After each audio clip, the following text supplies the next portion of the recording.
Hello, it's Monday, and it's not a victory Monday, but you're watching Let's Talk Chicago Bears. Whether people want to or not, that's what I'm doing. I know, every time the Bears lose, I get less viewers. But let's talk about it. You know what? Yeah, a game that we're all not happy about again. And it's just, yeah, and the press conferences, oh, we should have done this, we did this better, we did this looked better, blah, blah, blah, blah. Okay, it's game two, and we're already, you know what, it's been over 330 something days since the Bears' last win. Yeah. It's been a long time. And as I talked about on Friday's show, the Bears do not know how to win. They just don't know that winning way. And it showed again yesterday, didn't it? So let's get to a few of the stats, and then I'm gonna talk about what I thought about the game. Okay, so we lost 17-27. Fields was 16-29 for 211 yards. More than last week, but it don't matter because we didn't get a W. He had two more interceptions and one for a touchdown down on the goal line, as we all know. We're going to talk about that one. And he was sacked 6 times. And most of those sacks, honestly, were on him. We only rushed for a team total of 67 yards. That's it. Where is our running game? We've got two really good running backs. Number 24, Herbert, he only had 35 yards. And number 23, Johnson, our rookie, he only had 32. Now, a little thing. Johnson started the season as number 30. He is now number 23. I know, I was watching the game yesterday, and I saw him run. I'm like, oh, my God, that's Johnson. He's awesome. And I go, wait a minute, that's not Johnson. He's 23. My son said, no, he changed his number. And I said, oh, okay. Yeah, because I'm still trying to learn a lot of these guys. A lot of these guys are new, especially on the defense. And, when we're watching the game yesterday, we're like, who is that? What? I only know them. There's only a few that I really know. I know the backfield guys pretty good, and a couple of the linebackers, but the D linemen I'm still learning. So, but yeah, Johnson. I don't know about where the running game is, but that we should have run the ball more because when they were running, they were getting yards. For Christ's sake, Getsy ain't getting it. We're back to that again. What did I call him last year? I had a funny name for him. I'll have to think about it, but.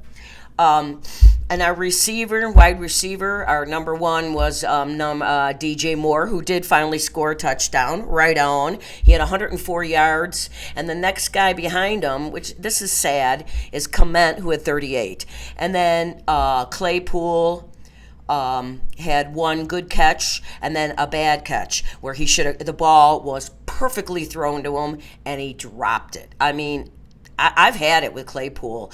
You know what? Number 12, Jones, the guy we drafted a couple years ago, the wide receiver that's turned out to be kind of a bust, and Poles, for some reason, is keeping him on the team. What is his name? Venus Jones, whatever his first name is. But it's and I'd rather see him in there at wide receiver than Claypool. I really do. And that ain't saying much. So I'm kind of sick of Claypool and that experiment. No wonder Pittsburgh wanted to trade him. They knew he wasn't doing it. I'm sorry. His head is not in the game. Defense, there's just a couple guys that stood out again. Edmonds, our linebacker. Number 45 that we signed in the offseason. He had a total of 8 solo tackles. And our homegrown guy that we picked up in the offseason, TJ Edwards, number 5, a linebacker, he had 5 solo tackles. These two seem to be, I'm noticing more and more where the ball is, so I'm liking it, but the fact is the defensive line is not stopping the running, because I forgot to write it down, but I believe, I'm going to say I'm right about this, Tampa Bay ran for 122 yards on our defensive line. We just can't have that. I mean, they seem to be getting better. game 2, because they're playing together now. Game 2, I think games 3, we're going to see more. The defensive line, number 91, we got him from in the offseason, 91. We signed him right before the season started, and he's got that really long name. He had 2 chances for sacks yesterday and missed them both. The Bears signed him in the offseason right before the season started because they're desperate to get sacks. They paid him $10.5 million.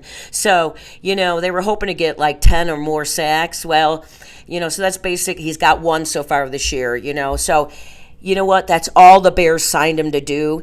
And that one, oh my God, he had Baker Mayfield in his arms and he let him go. I mean, good God, I could have sacked Baker on that one. And, I did say Friday that Baker Mayfield is not a big running threat. Unless he's playing the Chicago Bears, he's not. And, there was that one long run he had. I couldn't believe it. And he was, I think I could have kept up with him. That's how slow he was. And the Bears, he got a first down and many yards more. And then our stupid, God, he's a rookie too. A young player. I think his number was 22. He knocked him out of bounds. It was clearly out of bounds, and it was another 15 yards. Penalties, people, penalties, which we're going to talk about right now. So my 3s, time of possession, turnovers, and penalties. You know how I talk about this going into every game. The Bears did not win the time of possession. It was Bears 24 minutes to 35, Tampa Bay. Clearly, the score shows that. Bears didn't have any turnovers again. Brisker, number 9, our backfield guy, he had an interception in his grasp. It was right there. My 17-month-old grandson could have held on to that ball. For Christ's sake, Brisker! And then he went out with dehydration, but I'll give him props. He did come back. But you got to hang on to those balls when they're right there. That could have helped change the game right there. Turnover, our offense back on the field. Tampa Bay had 2 turnovers, as we know, and they were both by, again, Justin Fields. Both were interceptions. One was an interception for a touchdown, and the other one, it was just an interception. So we lost that one. The only one we won, and I was just shocked. I would have bet my everything I have, which isn't a lot, that the Bears had more than 5 penalties, because it sure seemed like it, but in reviewing my notes and the game, the penalties just came at really bad times. Like that one on defense where he was out of bounds, and the guy clearly, they added 15 more points to the thing, and I believe they went down and scored after that. And then the other penalties were on offense. It just kept hurting drives. But the Bears only had 5, and my rule is 5 or less to be into the game or win the game. So that was the only thing they won out of the 3s, because Tampa Bay had 7 penalties. We had 5. But I swear to God, I thought it was more. But again, with the 5, every one of them hurt a drive, or either hurt one of our drives or continued a drive for Tampa Bay. Penalties are terrible. The Bears are not good enough to come back from penalties. And that is just stupid, mindless, not head in the game plays. It was ridiculous. And they got to stop it. We were 3rd in the league, 3rd less penalties all last year with how bad we played, and we were still really good with penalties. So Coach Flus and Geske and Williams on the defense, coaches, they got to get these guys playing error-free, penalty-free game. Get your head in the game, guys, for Christ's sake. These penalties are just killing us this year.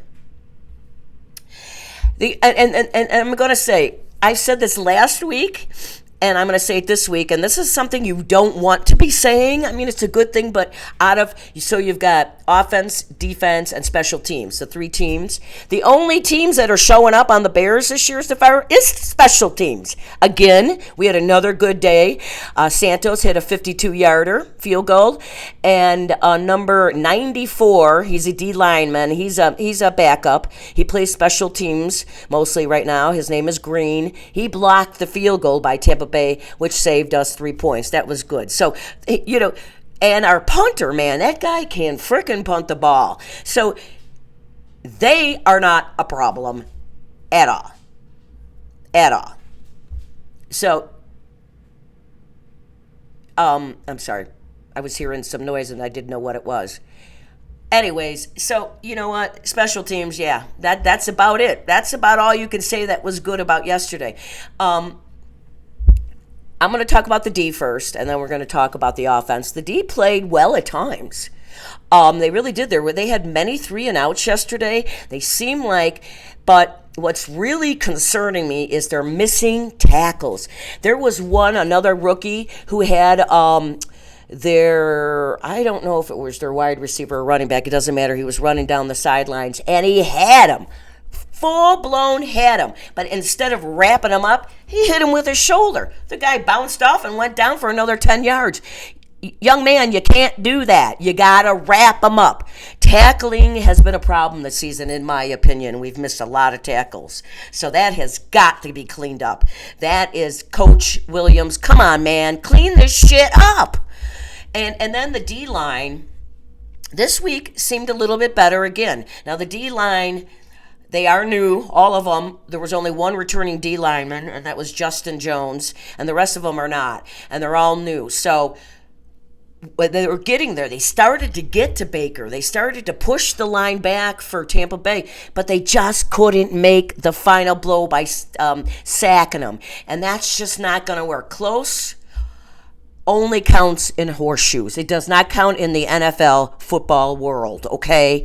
And this team has got to get this defense line better and better. Now, I do believe it was a little better this week, but that's just not enough for us. And we didn't get one damn sack. We've got to start sacking. We were dead last in that last year. We had 20 sacks the entire year. Can you believe it? Do you remember back just a few years ago?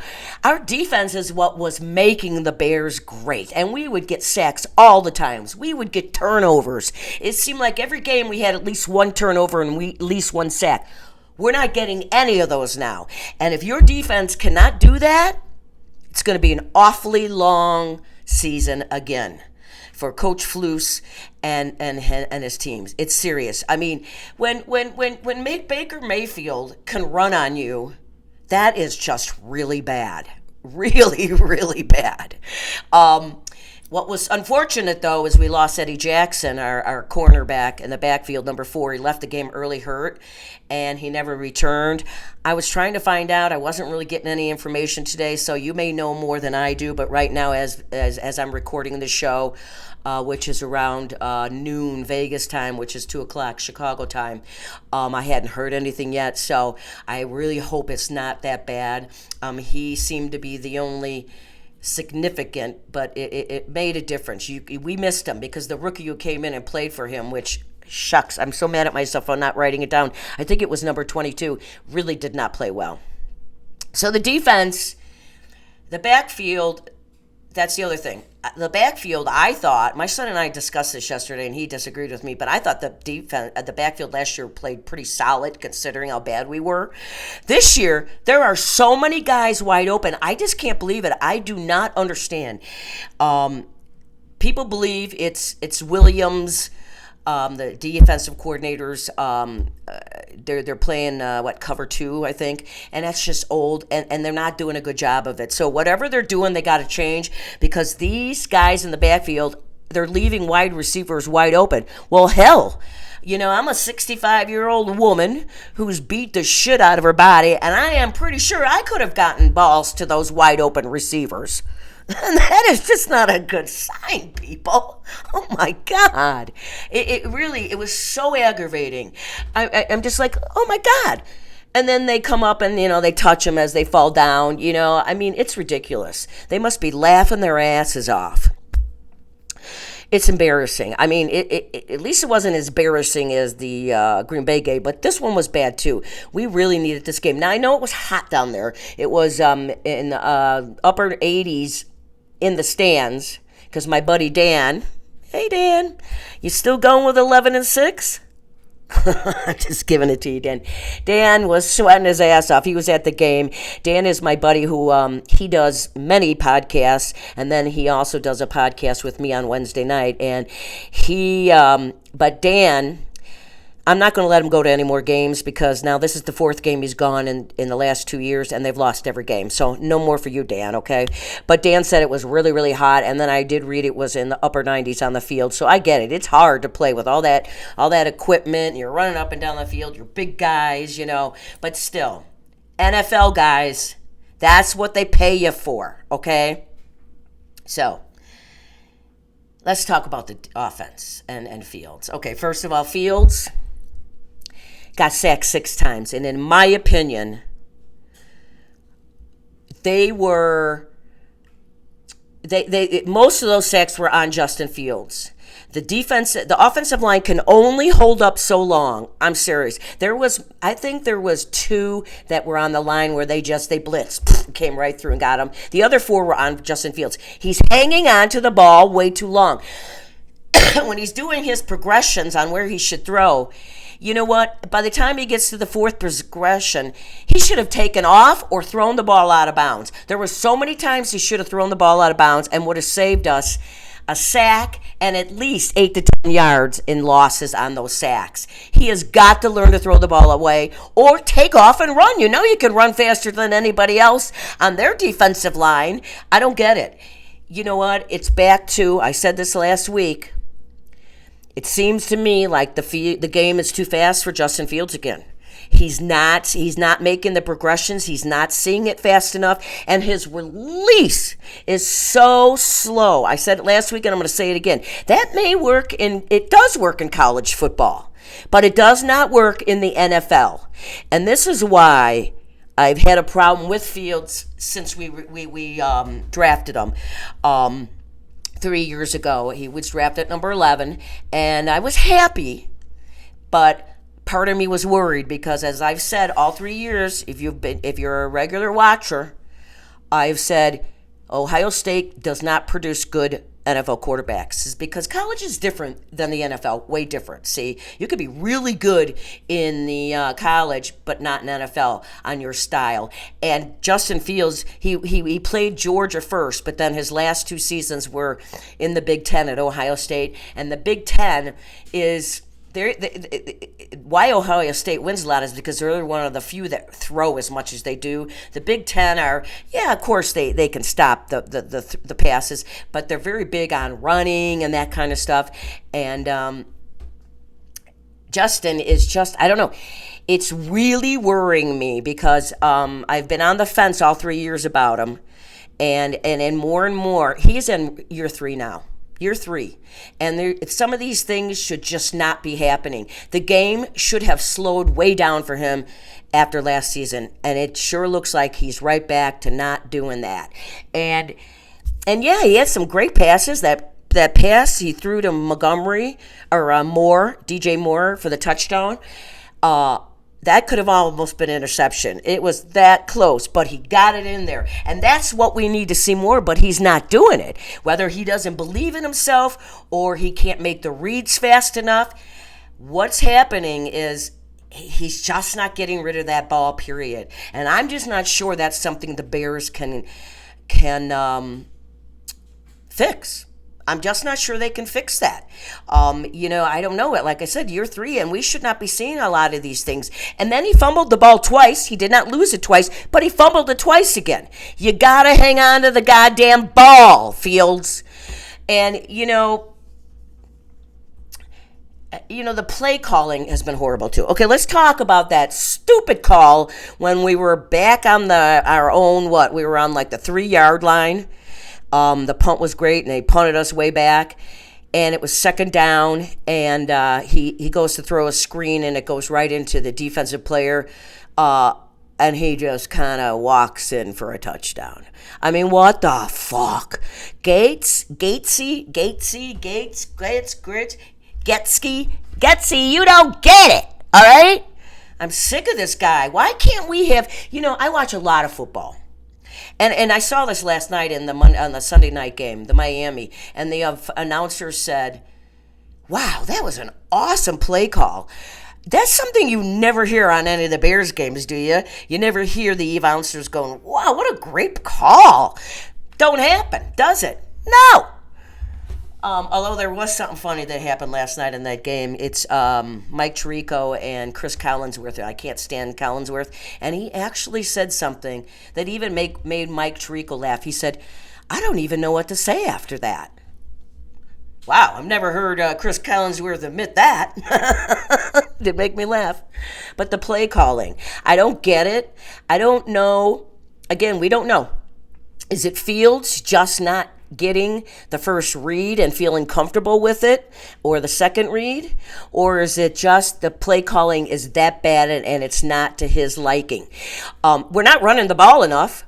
What did I say? We had 67 yards? What the fuck? We have good running backs. We should be breaking 100 every week on running. And when you do that, if you start running that ball, it's going to open up the passing, like it did for Tampa Bay. They started running the ball all over us. Boom, passing, bang, bang, boom, 27-17. Although 7 of those points were on Justin Fields. Again.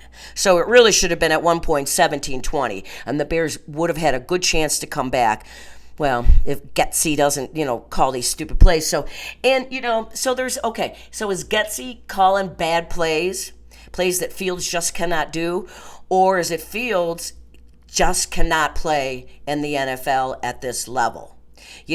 At some point, you can't, yes, you should try to play to your quarterback's ability. And I just don't know if they're doing that. Again, we don't know. Is it Getsy or is it Fields? I think it's both, actually. But, they got to throw down the field more. Got to. And Fields has just got to, I don't know. You know what? You can, and then, I just don't know where the problem is. Is it? I don't know. I don't know. I'm almost speechless, and that doesn't happen for Lynn. I can tell you that much. This woman likes to talk, and I'm always got something to say. But Fields is a real concern for me, and I'm almost to the point where I'm jumping off the wagon. I've said since day one I'm 50-50 on him, but I'm going to support him and see. We're in year 3, and I'm not seeing improvement, in my opinion, at all. And to me, I hate to say this on week 2, going into week 3, I'm not sure. I don't think Fields is our quarterback. I just don't. Now, if he turns it around and starts doing these things, releasing the ball, reading the defenses faster, making decisions faster, releasing that ball, and we start to win, then I will eat my words right on this show. No problem. I'll type it out and I'll eat them. I will. But I don't think that's going to happen. But I hope it does. But I'm to the point where I know it's only game 2. We got a way to go. But if this continues, I think that undrafted rookie, Bagent, our quarterback, should get a chance. I really do. I'm going to be calling for him soon if we don't turn this around. Now we're playing Kansas City this week. In Kansas City. We don't, on paper, we don't have a chance. So what are the Bears going to do? What are the Bears going to do? That's what I want to know. I want to know what they're going to do. Are they, and then in the press conference, Coach Flu says the same shit. Blah, blah, blah. We played better. I saw bright spots. I saw that, but as you could see, the penalties hurt us, the turnovers hurt us, but we're better this week and this and that. And then Justin Fields comes out, and I only watched a little bit of it. He does not know how to talk at all. And it was really, that same old bullshit. And I don't know if this kid, I don't know. But I don't want to hear, well, I'm sorry we lost again. And the guys are, they're just as down as you are and this and that. I'm sure they are because they want to win, of course. Of course they do. But they're getting paid a lot of money to play. And right now they are not putting a team on the field worth a fucking dime. Okay? It is terrible. It is, I'm trying to keep my head up. Last season I tried to keep everybody on this show watching me, keeping our heads up and just saying we just got to keep good through this year, and then next year, 2023, we're going to see improvement. But we're not. We're just not. And my biggest concern, everybody's on the defense and they think that's our biggest problem. I think it's going to come around. I really do. It's our offense. It's just, and in the last 2 weeks, it's been Fields. Because if you recall last week, he gave up 14 points in touchdowns from interceptions, and then this week he gave up 7 points. Now it's 21 points on interceptions he's thrown in 2 weeks. Interceptions are one thing, but if you're throwing an interception for a touchdown, there's a big problem because you're hurting your defense, you're hurting the morale, you're hurting everything. And if there's no solution here, what are we going to do? I mean, what are they going to do? They got to sit down, and of course they're going to look at the tape and this and that, and, well, that was good. But it wasn't a W, and it wasn't close. We didn't lose by 1, 2, or 3 points again. It was 10 points again. And, well, it was more than 10 points last week, but not acceptable. And again, we got to get that running game going. That would be so important if they get that running game going, and I don't know why they're not. So I just don't know why the Chicago Bears cannot find a bona fide, awesome play caller for a coordinator and why they can't find a fucking quarterback. Seriously. And if this continues, I want Badgett to be in there. Badgett, whatever the hell name it is, number 19, the quarterback. Or was he 9? I see. I'm still trying to learn the numbers. But you guys know what I'm doing. Tyson Badgett. And I'm going to talk a little bit about him on Friday and his family. But that's going to be Friday's show. So, check that out. But, again, you know what? If this doesn't, I'm sure the Bears, all of them, from polls all the way down, are like, what the hell? We made all these changes, and nothing's working. The offensive line, I will give them props because I feel like they did play better this week, but Justin Fields hung on the ball way too much. I can't tell you how many times me and my son are like, throw it out of bounds! Throw it! He never throws it fucking out of bounds. And if you're not going to do that, then take off with your fucking legs, man! You know what?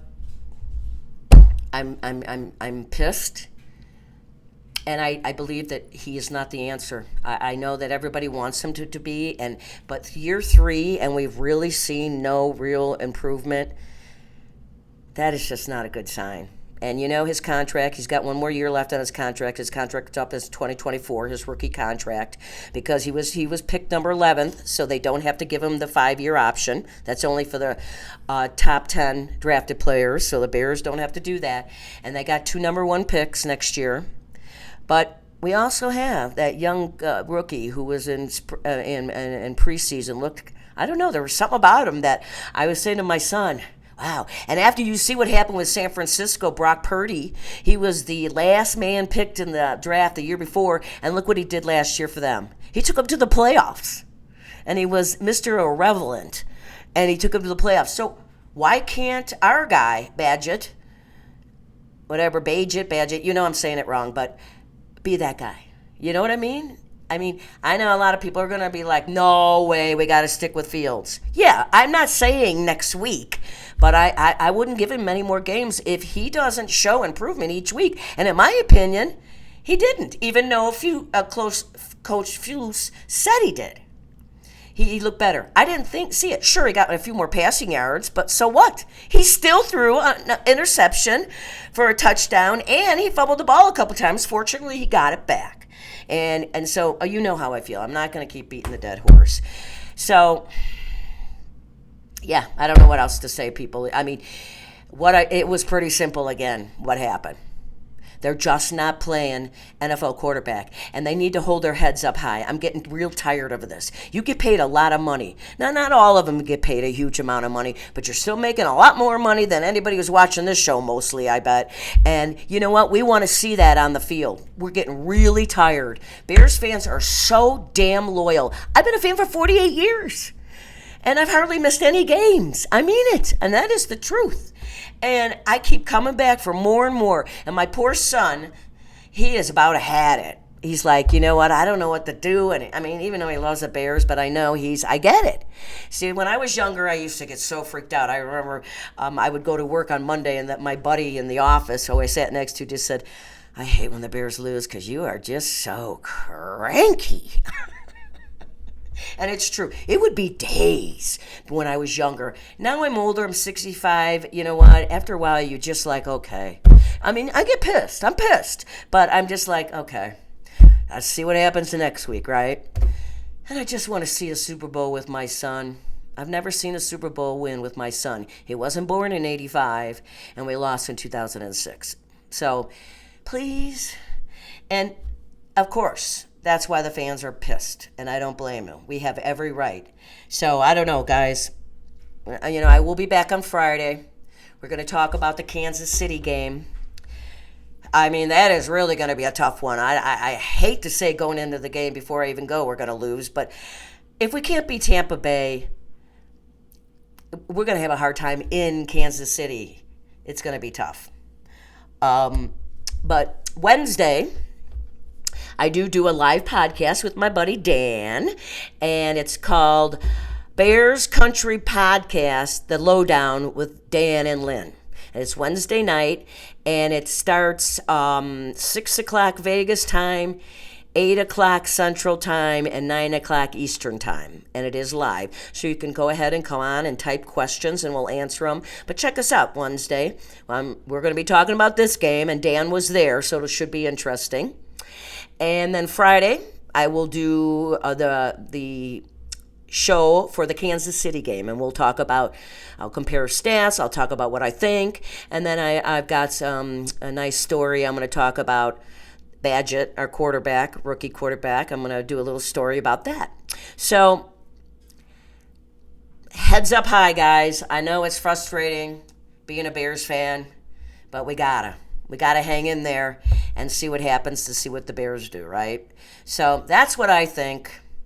You can put in your comments what you think if you totally disagree with me, but I'm pretty sure everyone's getting pretty close to being done with this experiment, because here we go fucking again. So, all right. And as always, first of all, I appreciate you watching me. I do know that there's some new viewers out there, which I'm going to talk about on Friday. And I thank you for watching. All the new viewers that come along. You know, tell everybody. You know what? I pretty much just give my advice. I don't break down plays like some shows. And good for them. My buddy Dan does that on his regular podcast, and that's great. I'm just more of a talker, what I think. I'll give some stats, and then I give my opinion. I mean, I have been watching the Bears for 48 years, and I do watch a lot of football. So I think I can, I think I'm pretty right on most of the time.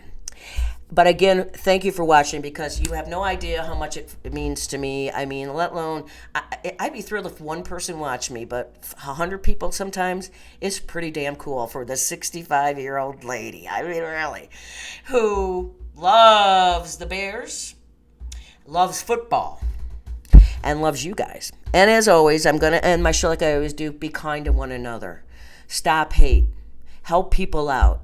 Let's rally around. Times are tough being a Bears fan and just living in this country. And you know what? When you're kind to people, it can go a long way. You know, when I'm out in the grocery store, I smile at everybody. Well, I talk to everybody, but which bugs the shit out of my sister. But just be kind. And I do want to give 2 shout-outs right before my brother, Scott, and my cousin, Don. I've got a pretty damn big family, and they're the only 2 people that watch me and watch my show. So Don and Scott, right on. You rock. Thank you for supporting me. And all of you, thank you for supporting me. And please be kind. Please be kind to yourself. Make sure you take care of yourself and everybody else. Just love one another, okay? Go Bears! And as always, keep on rocking and rolling from Vegas, baby. I'll see you Friday.